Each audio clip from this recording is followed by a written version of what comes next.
ব্রিগেডে তৃণমূলের জনগর্জন সভা থেকেই 2024 লোকসভা নির্বাচনে 42টি আসনে তৃণমূলের প্রার্থী তালিকা ঘোষণা করা হয়েছে। মথুরাপুর লোকসভা কেন্দ্রে তৃণমূলের মনোনীত প্রার্থী বাপি হালদার।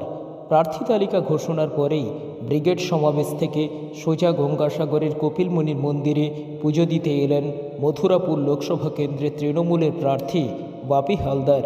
গঙ্গাসাগরের কচুবেড়িয়াতে তাকে স্বাগত জানায় গঙ্গাসাগর ব্লক তৃণমূল কংগ্রেসের শতাধিক কর্মী সমর্থকেরা। তারপর কচুবেড়িয়া থেকে তৃণমূলের দলীয় কর্মী সমর্থকদের মিছিলের সঙ্গেই গঙ্গাসাগরের কপিলমুনির মন্দিরে গিয়ে পুজো দেন বাপি হালদার।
দেখুন, সবসময় আমরা চাই এই বাংলার মানুষ সুখে থাকুক, শান্তিতে থাকুক, এই এলাকার মানুষ সুখে থাকুক, শান্তিতে থাকুক।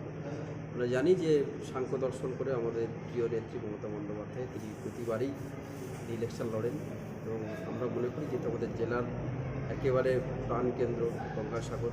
প্রত্যেকটি বছর প্রায় কয়েক লক্ষ মানুষের এখানে সমাগম হয় এবং যেহেতু একেবারে আমাদের এলাকা, তাই তীর্থস্থান বলতে, তীর্থক্ষেত্র বলতে গঙ্গাসাগরকেই মনে করি আমাদের এলাকা। সুতরাং এখান থেকে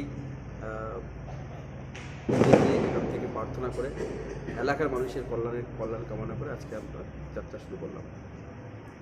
তৃণমূল কংগ্রেসের প্রার্থী নিজে তৃণমূল ছাত্র পরিষদের কার্যালয়ের সামনে দেয়াল লিখে আমাদের আজকে সাগর ব্লকে নির্বাচনের প্রস্তুতির প্রথম সূচনা করলেন। আমরা আনন্দিত, আমরা গর্বিত।